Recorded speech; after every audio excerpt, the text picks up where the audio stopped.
Halo, assalamualaikum warahmatullahi wabarakatuh. Selamat siang, malam, dan sore buat teman-teman semuanya, khususnya yang selalu hadir ya di channel Solusi Utang MB. Dan hari ini saya mau menyampaikan buat teman-teman semuanya, khususnya yang gagal bayar pinjol, telat bayar pinjol. Kebetulan nih Solusi Utang sudah difasilitasi oleh YouTube, di mana kita ada grup WhatsApp. Jadi teman-teman semua itu tinggal bergabung aja, tinggal klik tombol gabung yang ada di bawah nama channel atau di deskripsi. Di situ nanti teman-teman bisa berkonsultasi, berbagi misalnya karena ada kebuntuan, kepanikan akibat kita gagal bayar ya. Jadi saya tunggu buat teman-teman semuanya, daripada kepanikan terus terjadi, kesetresan terus terjadi. Mudah-mudahan dengan adanya grup WhatsApp ini mengurangi sedikit beban teman-teman semua. Oke, tentang HCI, dan saya masih ingat berita 2016 waktu HCI ya, dukung OJK lakukan edukasi literasi keuangan gitu loh. Jadi salah satu ini perusahaan Seko punya. Jadi dia beroperasi di Indonesia itu menamakan diri dengan Home Credit Indonesia di bawah naungan Otoritas Jasa Keuangan Langsung. Yang kita bahas bukan soal mau dia ada di Indonesia mau tidak, yang penting dia sudah mengikuti aturan yang ada di Indonesia, sudah. Cuman yang menjadi pembahasan kita hari ini, besaran bunga yang diterapkan oleh HCI sehingga menjadikan beberapa nasabah mereka sulit banget untuk bernapas lega gitu loh ya. Ini ada pertanyaan dari MF ya, mudah-mudahan ini mewakili semua email yang masuk kepada saya yang bertanya seputaran HCI. Saya kasih penerang dulu biar lebih terang karena ini suasananya gelap, mau hujan mendung ya. Ini tentang HCI, saya ada cicilan pinjaman uang di HCI sebesar 16 juta. Dengan tenor 47 bulan, per bulannya 778.800. Tapi saya sudah bayar selama 36 bulan. Sisa 11 bulan mungkin kalau dihitung total yang saya bayar sebesar 28 juta 36.800. Oke, saya coba dulu, saya jumlahkan nih ya, biar kita juga menengok. Dan karena juga ada aturan kemarin, si pinjol ini boleh menerapkan bunga 12% sampai 24% per tahun ya. Pinjaman 16 juta ya, tenor 47 bulan dikali 778.000, berapa lagi tadi?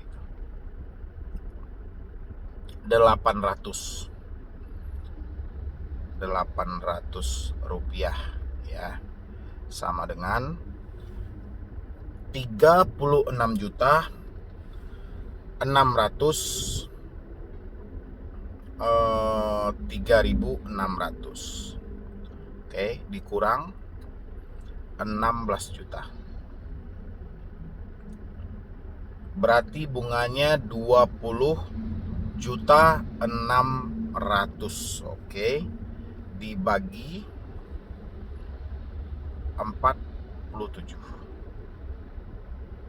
Ya, kita coba di sini dibagi 47. Berarti sebulan itu dia mengambil 438.374 rupiah. Itu keuntungan yang dia ambil kepada Anda setiap hari selama 47 bulan ya. Oke, besar nggak ini Bang? Cukup besar dan sangat besar ya. Jadi kalau dia menerapkan bunga, udah pasti ini pengambilannya 24% per tahun ya. 24% dikali 4 tahun ya, besar memang. Oke, kita lanjutin lagi dulu, saya bahas Saya lanjutin lagi membaca emailnya, nanti sama-sama kita bahas ini ya. Jadi buat teman-teman semuanya, simain juga ini. Kalau dihitung total yang sudah saya bayarkan sebesar 28.36.800. Berarti itu pokok pinjaman 16 juta udah dibayar dan bunga pun udah mencapai 12 jutaan. Dan sekarang saya udah nggak sanggup lagi bayar dikarenakan ekonomi. Tapi saya ditelepon terus, kasih solusi dong bang, maaf bang kalau nama saya jangan disebutin ya bang, terima kasih bang, wassalam. Nama Anda saya sebutin juga nggak ada masalah, nggak perlu khawatir juga ya, oke. Kalau Anda berasumsi 16 juta telah Anda selesaikan sebanyak 28 juta, ya, sudah mendapatkan bunga 12 juta, memang benar. Tapi kembali lagi ke kesepakatan awal, ya, bahwa Anda mengiyakan perjanjian 47 bulan. Ya, harusnya sebelum Anda melakukan peminjaman, Anda coba dikalikan lagi. Berapa uang yang kita pinjam, berapa yang harus kita cicil, dan berapa jangka waktunya. Ya, nggak mungkin dong kita nggak bisa ngaliin itu, karena kita punya Android, ada kalkulatornya, kita tinggal kali-kaliin aja. Cocok nggak dengan Anda? Jangan separuh jalan kita sudah mengeluarkan uang yang cukup banyak, ya, habis itu kita baru sadar ternyata saya diperalat selama ini, ternyata ini bunganya cukup besar. Ya, saya ingat itu aturan OJK, bahwa OJK menerapkan bunga 0,4% per hari untuk pinjaman jangka pendek dan 12% sampai 24% untuk pinjaman jangka panjang. Dan Anda mendapatkan di pinjaman jangka panjang. Ya, berat, sangat berat. Makanya kita cross check sejak awal. Sekarang pertengahan jalan terjadi ketidaksanggupan dan ketidakmampuan. Ini poinnya beda lagi nih ya. Jadi kalau Anda beranggapan dengan 28 juta utang Anda telah selesai, pastinya dari pihak mereka itu belum selesai dan mereka akan terus melakukan penagihan terhadap diri Anda. Tapi Anda jelaskan ketidakmampuan dan ketidaksanggupan Anda. Ya, Anda jelaskan aja, saya sudah tidak sanggup, saya sudah tidak mampu. Kalau Anda mau melanjutkan risiko yang mau diterapkan kepada saya sudah mempersiapkan diri. Apapun itu dari pihak ACI ini. Karena saya rasa saya telah melakukan pembayaran melebihi dari bunga yang ada, meskipun tidak sesuai dengan kesepakatan awal.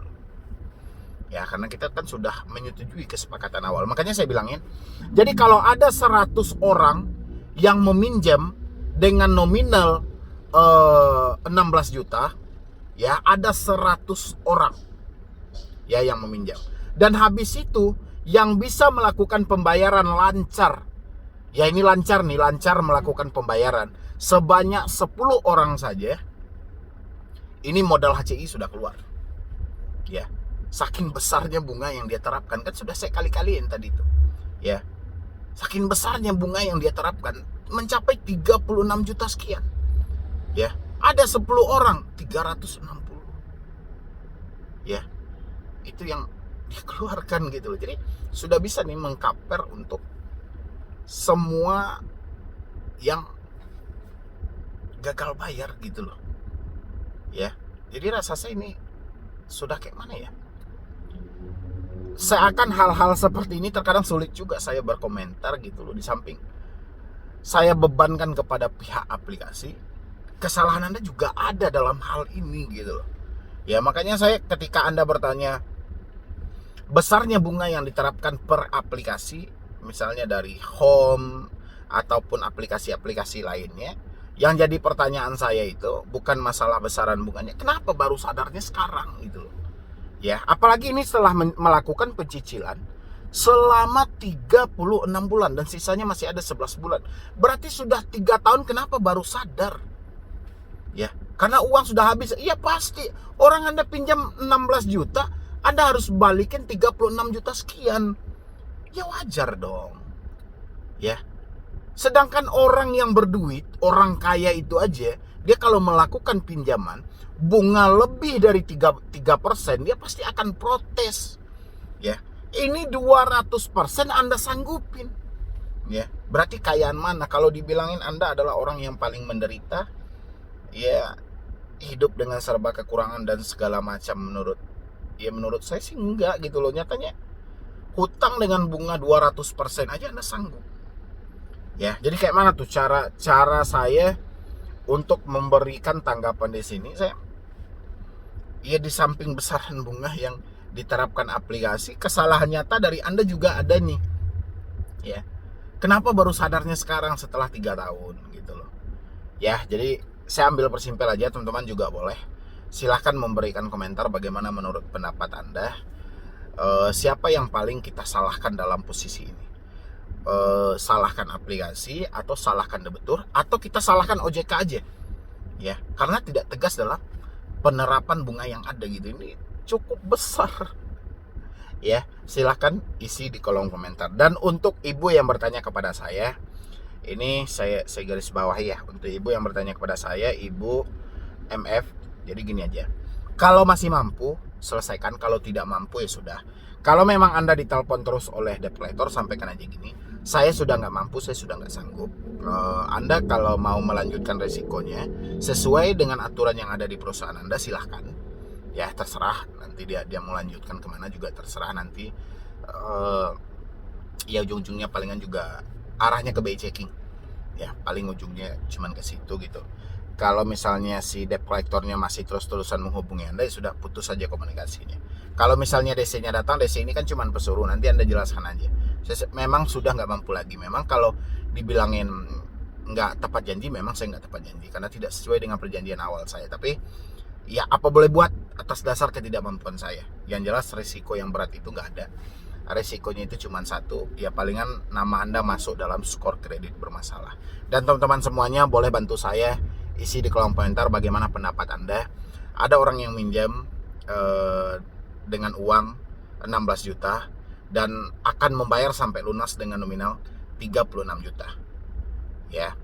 Dan baru sadar setelah 3 tahun mencicil gitu loh. Silahkan bagaimana pendapat Anda, karena ini banyak ini menyangkut HCI. Cuma ke depannya lagi buat teman-teman semuanya, usahakan jangan pernah mengeluarkan uang yang tidak ada di saku Anda, dan jangan pernah mencoba meminjam uang tanpa ada perhitungan yang matang. Ya, saya yakin Anda semua adalah orang pintar, hanya saja kebutuhan bisa memperbodoh diri Anda. Ya, tapi coba dimaksimalkan kebutuhan supaya kebodohan tidak merajalela di dalam diri Anda, sehingga Anda tidak perlu dan tidak harus terjebak dalam permainan-permainan yang seperti ini. Ya, saya itu kasihan sebenarnya, tapi ya semuanya sudah terjadi gitu loh.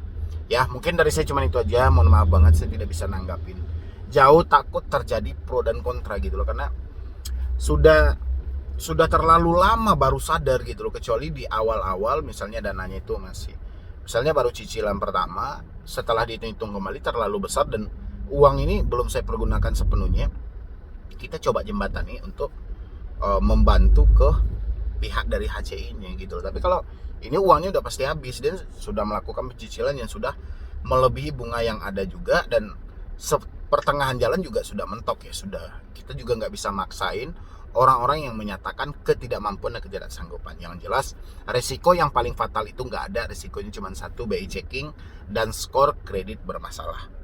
Ya, kenapa HCI ini terlalu berani menerapkan bunga yang sangat besar, terutama segi multigunanya? Karena selalu dibiarkan dan diabaikan oleh OJK selama ini pengaduan-pengaduan dari kita semuanya. Ya, mungkin dari saya cuma itu aja. Mudah-mudahan teman-teman lebih bijak lagi ketika membutuhkan dana-dana instan, dan tolong diperhitungkan sangat matang supaya tidak merugikan diri Anda. Jadi sekian dulu dari saya, Medi Browning. Wassalam.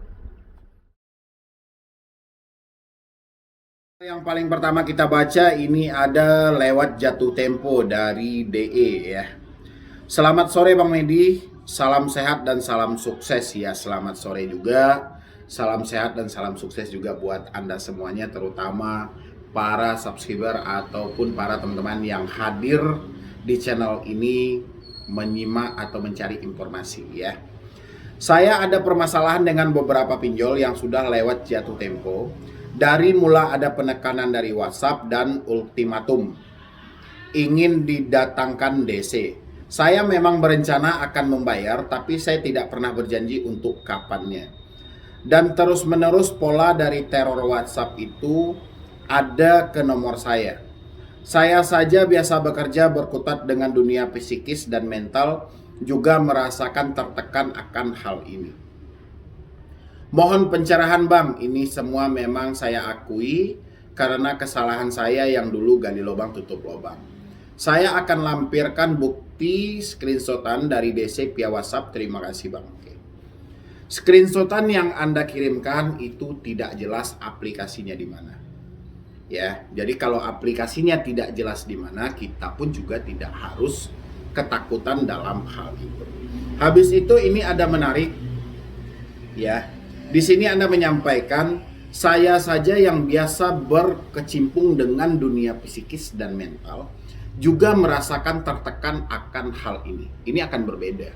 Kalau Anda terjebak dengan pinjaman online, dengan Anda biasa membangun mental seseorang atau Anda bekerja di psikiater, ya, memperbaiki mental yang sedang down, itu akan berbeda. Ya, karena orang yang terjebak pinjol, rasa bersalahnya lebih besar. Ya, dia selalu menyesali keadaan. Dan dia sangat sulit untuk berkomunikasi dengan orang-orang. Kenapa? Karena ini menyangkut masalah privasi.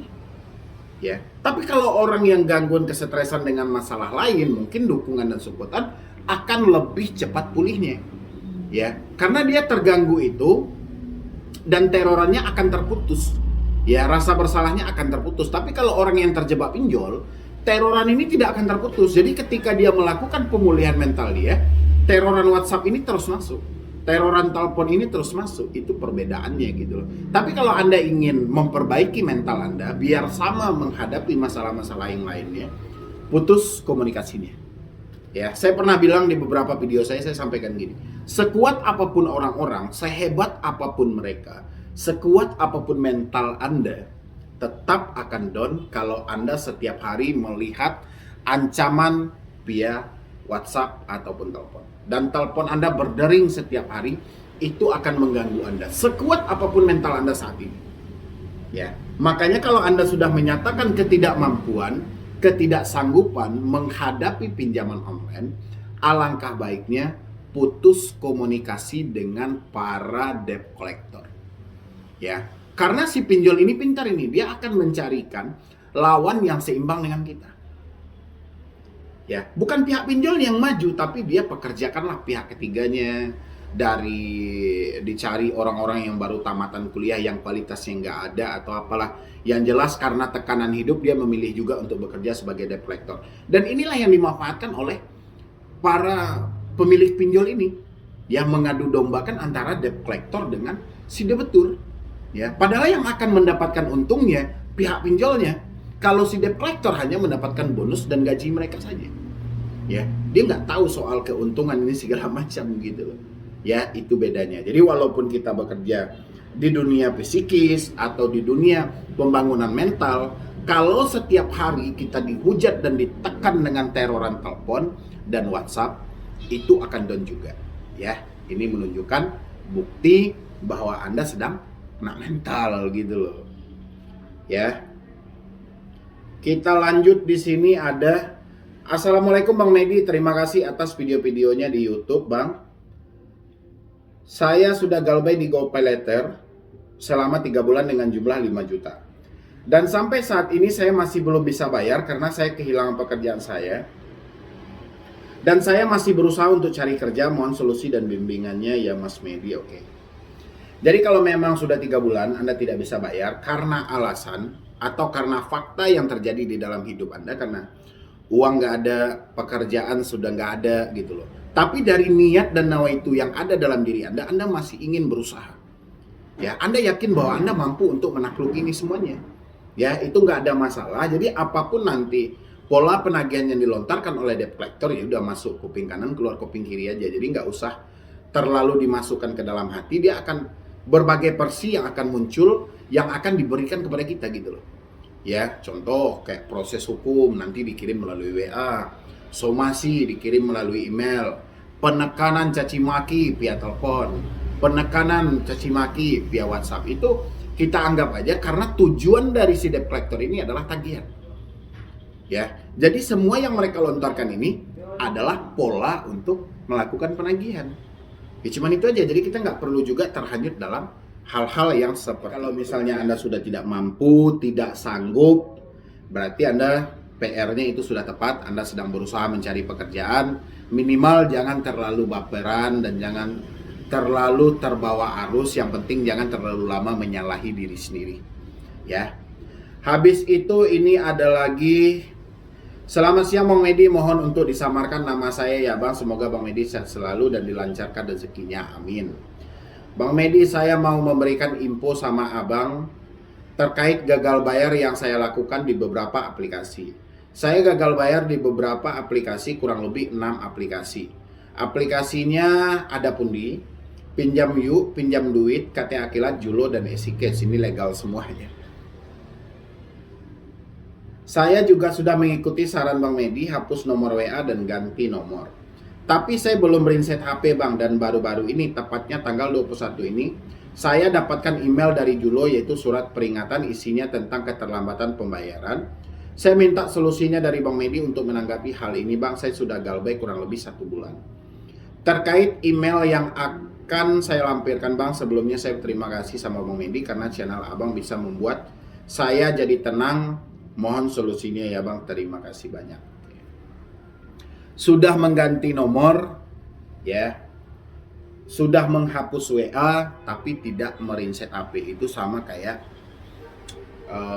kita habis mandi, sudah bersih semuanya, baju sudah diganti, celana sudah diganti, pakaian dalam belum. Nyaman nggak kira-kira? Ya, jadi belum sepenuhnya nyaman, jadi masih ada rasanya yang mengganggu gitu loh. Walaupun Anda menganggap wah ini bersih nih, ini nggak apa-apa nih dipakai, ini nggak apa-apa nih dipakai. Dan akhirnya ketika kita sudah membiarkan hal itu ya sudahlah gitu loh. Akhirnya gangguan itu terjadi. Ya, ya jelas dia akan mengejar ke email Anda. Dia akan mencoba untuk mengakses hal itu. Karena di awalnya kan mereka juga meminta itu, akses-akses tersebut. Dan hari ini Anda mendapatkan surat peringatan dari aplikasi pinjol Julo. Surat peringatan itu nggak ada masalah. Ya, karena dia memang faktanya mengingatkan tagihan yang belum terselesaikan di aplikasi mereka. Ya, tugas Anda hanya mengusahakan kayak mana tagihan yang belum terselesaikan ini bisa selesai. Itu aja gitu loh. Ya, jadi kalau Anda pengen untuk memutus dulu komunikasi supaya Anda lebih fokus dalam bekerja, kalau bisa ganti nomor, reset HP ke setelan pabrik, itu benar-benaran bersih. Ya, ini bukan kita kabur dari hutang, tidak, tapi kita mengatasi teroran, caci maki, hinaan yang selalu dilontarkan oleh debt collector yang mengganggu pemikiran kita dalam meraih rezeki. Ya, bukan kabur dari hutang gitu loh. Permasalahan yang paling berat itu adalah teroran dari debt collector. Hutangnya nggak berat kok. Hutang 1 juta, 2 juta ya hanya terkendala karena mungkin beberapa waktu karena ada kebutuhan lain atau terkendala pekerjaan saat ini belum ada. Cuman itu aja permasalahan. Cuman mulut debt collector ini yang nggak bisa direm, terkadang mengganggu pemikiran dan hati kita. Ketika pemikiran dan hati kita ini terganggu, siapa yang bisa fokus mengumpulkan rezeki? Nggak ada. Ya pasti orang berpikir ke sana ke sini, menerawang pikiran jadinya gitu loh. Itulah salah satu alasan kenapa kita harus memutus komunikasi dengan debt collector, ya, supaya kita mendapatkan ketenangan untuk mengumpulkan rezeki, untuk melakukan pembayaran terhadap aplikasi mereka. Ya, paham ya buat teman-teman semuanya. Jadi nggak ada masalah dengan hal itu. Jadi kalau Anda sudah mengganti nomor, alangkah baiknya reset HP ke setelan pabrik. Dengan begitu kita juga mengatasi sadapan untuk kedepannya. Jadi Anda mau nyimpan apapun, mau install apapun di handphone Anda, itu insya Allah akan aman gitu loh. Ya, mungkin dari saya cuma itu aja buat teman-teman semuanya. Sisanya boleh bisa dilihat lagi koleksi video saya, itu banyak itu videonya. Anda bisa cek satu persatu mana yang pas buat diri Anda, mana yang bagusnya Anda ambil dan Anda jalankan, mana yang kurang bagus dan kurang tepat buat Anda, silahkan ditinggalkan saja. Ya, terima kasih banyak yang sudah hadir. Jangan lupa untuk didukung dan disupport channel ini. Mudah-mudahan selalu berkembang dan pastinya bisa memberikan semangat yang mulai pudar terhadap diri Anda. Ya, jadi sekian dulu dari saya, Medi Broni. Puasa.